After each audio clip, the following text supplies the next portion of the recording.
അല്ലേ ആരാ വരുന്നത്? വിമലേച്ചിയാ? നമസ്കാരം. ഏതായാലും ചേച്ചി വലിയൊരു സഹായം ചെയ്തത്. ഭാര്യമാരായ ഇങ്ങനെ വേണം. നീ പോടാ അപ്പുക്കുട്ട, എനിക്ക് വേറെ ജോലിയുണ്ട്. മനുഷ്യനെ ആക്ഷേപിക്കാനാണ് നിന്റെ ഭാവമെങ്കിൽ എനിക്കൊന്നും പറയാനുമില്ല കേൾക്കാനുമില്ല. അയ്യോ, എനിക്ക് ചേച്ചി ആക്ഷേപിച്ചിട്ട് എന്ത് കിട്ടാനാ? ഞാൻ പറഞ്ഞ സത്യോ. സച്ചിയേട്ട ഇതിൽ പര ഒരു പാഠം പഠിക്കാനില്ല. അങ്ങേര് പഠിക്കാൻ ഇരിക്കുന്നതേ ഉള്ളൂ. എവിടെ പോവാനാ അപ്പുക്കുട്ട? താഴെ വന്നേ സമ്മാനമുള്ളൂ. പിന്നല്ല, പറഞ്ഞ പോലെ അത് ശരിയാണല്ലോ. താഴെ വന്ന് സമ്മാനം മേടിക്കാൻ പറ്റൂ. ഈ ചേച്ചിക്ക് കാര്യം എന്തൊക്കെ പറഞ്ഞാലും ഭയങ്കര ലോകവിവരോ, എല്ലാ കാര്യങ്ങളും അറിയാം. എനിക്കറിയാം. ഇതുപോലെ ഭാര്യ മക്കളെ വേണ്ടെന്ന് വെച്ച് നടക്കുന്നവരൊക്കെ അവസാനം പാഠവും പഠിച്ചിട്ടുണ്ട്. അതുപോയി അങ്ങേരോട് പറഞ്ഞേക്ക്. അങ്ങേര് പറയുന്നത് ഒരു മനുഷ്യായുസി പഠിക്കാനുള്ള എല്ലാ പാഠങ്ങളും പഠിച്ചു കഴിഞ്ഞെന്നാ. ദാമ്പത്യ ജീവിതത്തെ കുറിച്ച് ഇപ്പൊ ഒരു പരീക്ഷ നടത്തി നോക്കെ, അങ്ങേര് ഫസ്റ്റാക്കി പാസ്സാവും. ചേച്ചിയല്ലേ പഠിപ്പിച്ചത്. എന്നിട്ടിപ്പോ എവിടെയാ താമസം? ഇപ്പൊ ഒരു ലോഡ്ജിലാ. നല്ല മുറിയാ, പക്ഷെ വലിയ വാടക. ഒരു പെങ്കൊച്ചു വളർന്നു വരിക, കെട്ടിക്കാൻ പൈസ സമ്പാദിക്കണം. കാശ് സമ്പാദിക്കാത്തത് കൊണ്ടാ ഭാര്യയായിട്ട് വട്ട് തട്ടുന്നതെന്നൊക്കെ സച്ചേട്ടൻ പറയുന്നത്. അങ്ങർക്ക് ഏതായാലും പെണ്ണുങ്ങളെന്ന് പറഞ്ഞാലേ പേടിയാ. പിന്നെ പേടി എന്നല്ല, ഈ ചേച്ചിയോട് എന്തെങ്കിലും പറഞ്ഞ വിശ്വസിക്കത്തില്ല. ഞാൻ പറഞ്ഞ സത്യമാ. അങ്ങേർക്ക് പെണ്ണുങ്ങളില്ലാത്ത വീട് വേണം, വാടക കുറവായിരിക്കണം. ഈ രണ്ട് കണ്ടീഷനൂടെ എങ്ങനെ ഒത്തുവരാനാ? പെണ്ണുങ്ങളില്ലാത്ത വീട് നോക്കി ഞാൻ തളർന്നു. അങ്ങേർക്ക് എന്തിനാ പെണ്ണുങ്ങള്? വസുമതി ഉണ്ടല്ലോ. വസുമതി ഉണ്ട്, അത് ശരിയാ. അവർക്ക് ആ കാസരോഗ്യം കൂട്ടിനുണ്ട്, അറിയാമോ?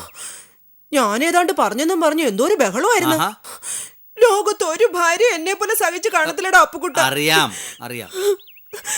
അയ്യോ, ആ ദിവസം എനിക്ക് ഓർക്കാൻ വയ്യ. നീ അതൊന്നും കണ്ടില്ലല്ലോ? കണ്ടില്ല, കേട്ടു. ചേച്ചി എന്താണ് പറഞ്ഞതെന്ന് ഞാൻ കണ്ടില്ല. കൊടുവാളും കൊണ്ട് വെട്ടാൻ ചാടിയെന്നൊക്കെ കേട്ടു. ഞാൻ പറഞ്ഞു ചേച്ചി അങ്ങനൊന്നും ചെയ്യത്തില്ല. ചേച്ചി കുറച്ച് തറയാണെങ്കിലും അത്രയും തറയല്ല. ഒരിക്കലും അല്ല, ഒരിക്കലും. എനിക്കങ്ങ് വട്ട് പിടിച്ചടാ അപ്പുക്കുട്ട. ഞാൻ ഏതാണ്ടൊക്കെ അങ്ങ് പറഞ്ഞു. ശരി, അതിന് അങ്ങനെ ചൂടായത് അല്ല. ഭാര്യ ആയതുകൊണ്ട് ഭർത്താവിനോട് എന്ത് കൊള്ളരുതാഴികയും കാണിക്കാമെന്ന് ധരിക്കരുത് ചേച്ചി. ഏതായാലും അതോട് അങ്ങേര് നന്നായി. ഇതാണ് പറയുന്നത്, ഒരു പുരുഷന്റെ വിജയത്തിന് പിന്നിൽ എപ്പോഴും ഒരു സ്ത്രീ കാണുമെന്ന്. ഞാൻ പെണ്ണ് കെട്ടാത്തിന് അമ്മ എപ്പോഴും വഴക്ക് പറയും. കെട്ടിയാലോ എന്നൊരു ആലോചന വരും. അപ്പം ഞാൻ വിമലേച്ചിന്റെ മുഖം എൻ്റെ മനസ്സിലേക്ക് കൊണ്ടുവരും. അതോടെ എൻ്റെ മനസ്സിനൊരു ബലം കിട്ടും. ഈ ജന്മം കല്യാണേ വേണ്ടെന്ന് ഞാൻ അങ്ങ് ഉറപ്പിക്കും. എൻ്റെ ഒരു കൂട്ടുകാരൻ്റെ പേഴ്സിൽ എപ്പോഴും ഭാര്യയുടെ ഫോട്ടോ ഇരിക്കും. ഞാൻ ചോദിച്ചു ഭാര്യയോടുള്ള ഇഷ്ടം കൊണ്ടാണ് ഈ ഫോട്ടോ കൊണ്ട് നടക്കുന്നതെന്ന്. അപ്പം അവൻ പറഞ്ഞു അതുകൊണ്ടല്ല, എനിക്ക് വലിയ വലിയ പ്രശ്നങ്ങൾ വരുമ്പോൾ ഞാൻ ഭാര്യയുടെ ഫോട്ടോ എടുത്ത് നോക്കും. അപ്പം തോന്നി എനിക്കുണ്ടായ പ്രശ്നങ്ങൾ ഈ പ്രശ്നം വെച്ച് നോക്കുമ്പോൾ എത്രയോ നിസ്സാരമാണ്. അങ്ങനെ ഒരുത്തൻ. ചേച്ചി പോവാൻ നോക്ക്.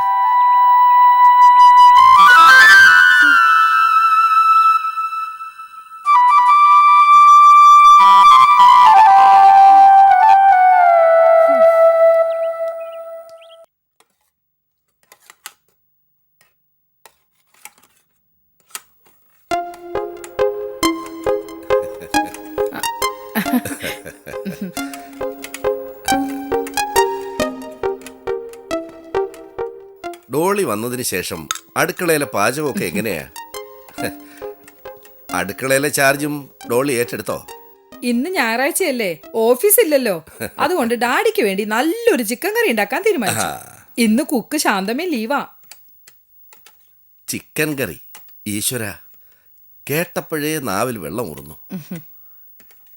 എൻ്റെ ഭാര്യ ജയന്തിക്കും മകൾ യമുനയ്ക്കും നോൺ വെജിറ്റേറിയൻ വെക്കാൻ അറിഞ്ഞൂടാ. കഷ്ടിച്ച് മീൻ വെക്കും.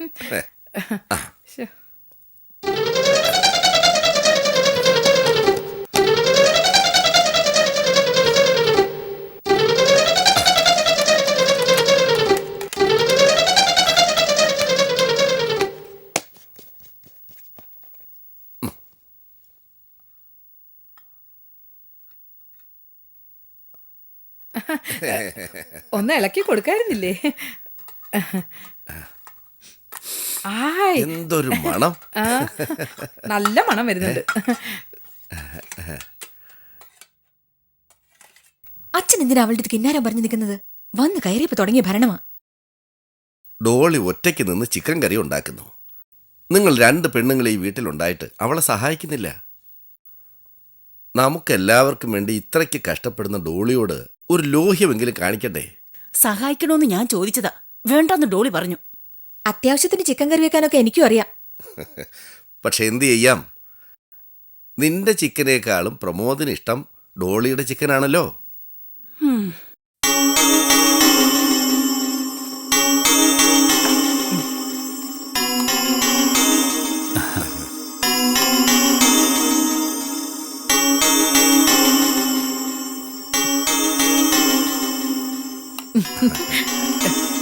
ഡാഡിക്ക് 2 കഷ്ണം ഇരിക്കട്ടെ.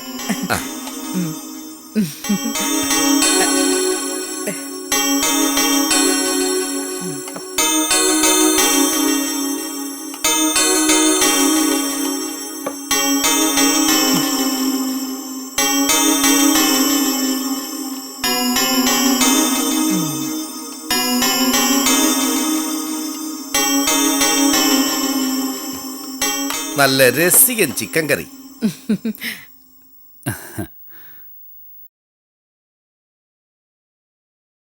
ഞാൻ കുക്കറിയിൽ 1-2 കോഴ്സുകൾ ചെയ്തിട്ടുണ്ട്. ആ, അതിന്റെ ഗുണം കാണാനുണ്ട്.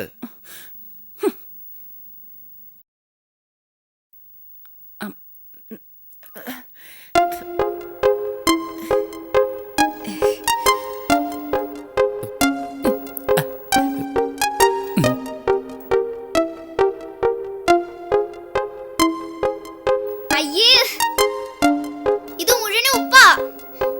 എനിക്ക് വേണ്ട. ഉപ്പ് ലേശം കൂടുതൽ വേണം മക്കളെ. എങ്കിലേ ഭക്ഷണം കഴിക്കുന്നയാൾക്ക് കൊടുത്ത ആളിനോട് നന്ദി ഉണ്ടാവൂ. അച്ഛൻ പറഞ്ഞ പോലെ ഉപ്പ് ലേശം കൂടുതലാണെങ്കിലും നല്ല സ്വാദുണ്ട്.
ഡോളി മോൾക്ക് ഉറക്കം തീരെ കുറവല്ലേ? വല്ലാത്ത ഉഷ്ണം, അതുകൊണ്ടാ. അതെ അതെ, ഇത്തരം സന്ദർഭങ്ങളിൽ വല്ലാത്ത ഉഷ്ണം തോന്നും.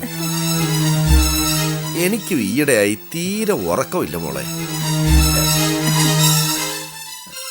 നിക്ക് അല്ല അച്ഛാ, അത് പ്രമോദ് മോൻ ഉറക്കത്തിൽ എഴുന്നേറ്റ് നടക്കുന്ന സ്വഭാവം ഉണ്ടെന്ന് യമുന ഇതേവരെ എന്നോട് പറഞ്ഞിട്ടില്ല. ആ, ഇതിങ്ങനെ വെച്ചോണ്ടിരിക്കരുത്.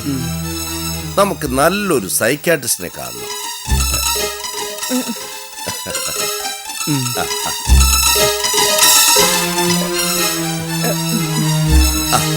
മോളെ, മോള് വിഷമിക്കണ്ട, പോയി കിടന്നുറങ്ങിക്കോ. അല്ല, ഉറക്കം തീരെ വരുന്നില്ലെങ്കിലേ നമുക്ക് രണ്ടുപേർക്കും കൂടി ബാൽക്കണി പോയിരിക്കാം. നേരം വെളുക്കുന്നത് വരെ അവിടെ ഇരുന്ന് സംസാരിക്കാം. വേണ്ട.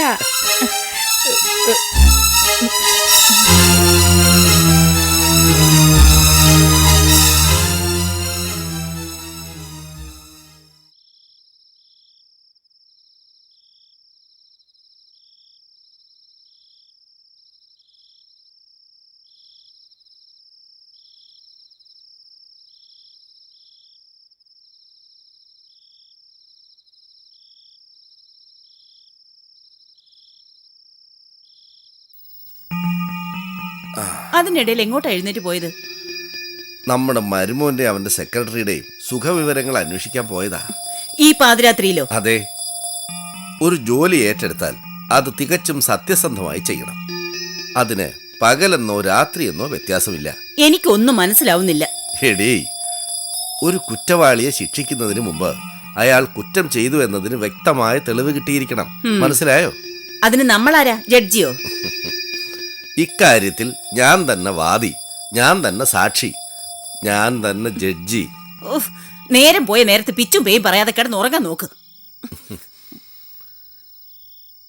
ഏതായാലും എൻ്റെ ഭാര്യ മകളേക്കാൾ ഭേദമാണ്.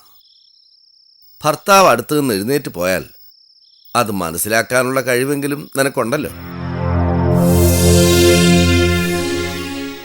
ഭാഗ്യം ചെയ്തവർക്കേ സുഖനിദ്ര കിട്ടൂ. നമ്മുടെ മോള് മഹാഭാഗ്യവതി തന്നെ. എത്ര ഭംഗിയായിട്ടാണ് അവൾ ഉറങ്ങുന്നത്.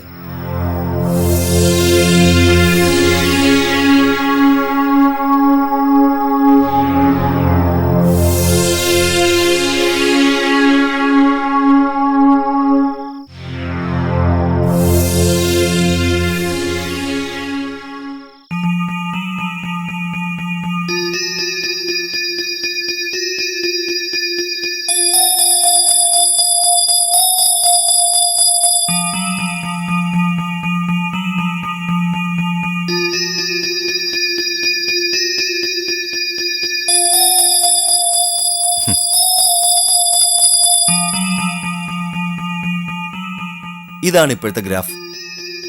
കഴിഞ്ഞ വർഷത്തെ അപേക്ഷിച്ച് കൃത്യം 3 പോയിന്റ് 6% ഗ്രോത്ത് ഉണ്ട്. ഞാൻ വരുമ്പോഴുള്ള അവസ്ഥ വെച്ച് നോക്കുമ്പോൾ തീരെ മോശമല്ല. എന്നെ പോലുള്ള കിഴവന്മാർക്ക് നിന്റെ ഈ ലാപ്ടോപ്പും ഗ്രാഫും ഒന്നും പറഞ്ഞാൽ മനസ്സിലാവത്തില്ല മോനെ. ബാങ്ക് അക്കൗണ്ടിൽ ക്യാഷ് ആയിട്ട് എത്രയുണ്ട്, വർഷാവസാനം ലാഭമാണോ നഷ്ടമാണോ, ആണെങ്കിൽ എത്ര, ഇത്രയും പറഞ്ഞാൽ മതി. അച്ഛനോട് ഇതൊക്കെ പറയാൻ വന്ന എന്നെ തല്ലണം. അച്ഛാ, കാലം ഒരുപാട് മാറി. ഇപ്പൊ പഴയ ലാഭം എത്ര നഷ്ടം എത്ര ഇടപാടൊക്കെ ഔട്ട് ഓഫ് ഡേറ്റ് ആയി. ലാഭവും നഷ്ടവും ഒരു വിർച്വൽ റിയാലിറ്റിയാണ്. ഉണ്ടോയെന്ന് ചോദിച്ചാൽ ഉണ്ട്, എന്നാൽ ഇല്ലേന്ന് ചോദിച്ചാൽ ഇല്ല.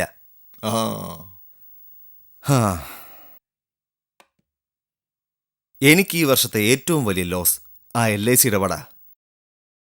അതൊരു വലിയ നഷ്ടമായി പോയി. നമുക്കൊരു ഫ്ലാഗ്ഷിപ്പ് പ്രോജക്റ്റ് ആയനെ അത്. എന്തു ചെയ്യാം? ഇപ്പോഴും എനിക്ക് സംശയമുണ്ട്. Something went wrong somewhere, something fishy. അതൊക്കെ നിന്റെ തോന്നലാണ്. കുറച്ച് വിജയം വരുമ്പോൾ എല്ലാവർക്കും തോന്നും എന്നെ ആരോ നോക്കിക്കൊണ്ടിരിക്കുന്നു, തട്ടിക്കൊണ്ടുപോകാൻ നോക്കുന്നു എന്നൊക്കെ. നീ ഇതൊക്കെ കൊണ്ടുപോയി വെക്കേ. എല്ലാം നല്ലതുപോലെ നടന്നാ നല്ലത്. നല്ലത്. പക്ഷെ എന്റെ അധ്വാനം പങ്കിട്ടു കൊടുക്കാൻ മാത്രം എന്നോട് പറയരുത്. അച്ഛന് ഡോക്ടറെ കാണാൻ അപ്പോയിന്റ്മെന്റ് എടുത്തിട്ട് മറന്നോ? വണ്ടിയും ഡ്രൈവറും റെഡിയാ. ഞാൻ റെഡി. ഞാനെന്നാ പോയിട്ട് വരട്ടെ മോനെ. ഷുഗർ ഇത്തിരി കൂടുതലാണെന്നാ തോന്നുന്നത്. എനിക്കും പോകാറായി. കുളിക്കണം.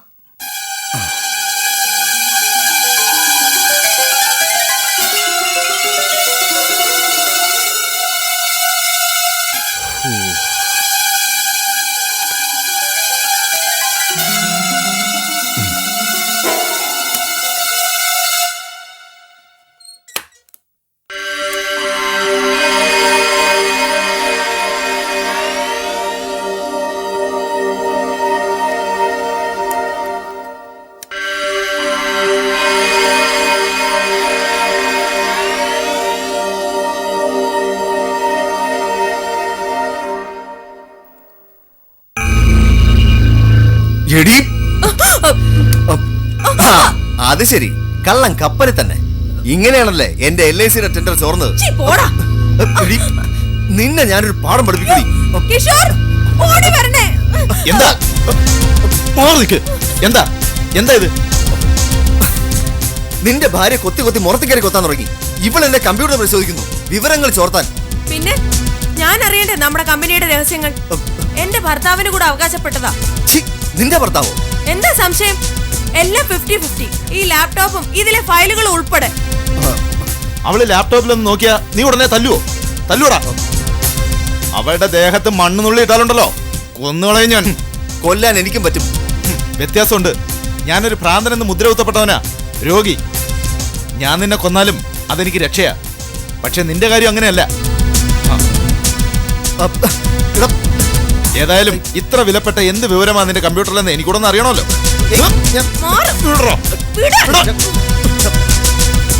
കാണിച്ചു ഞാൻ. ഓടാ.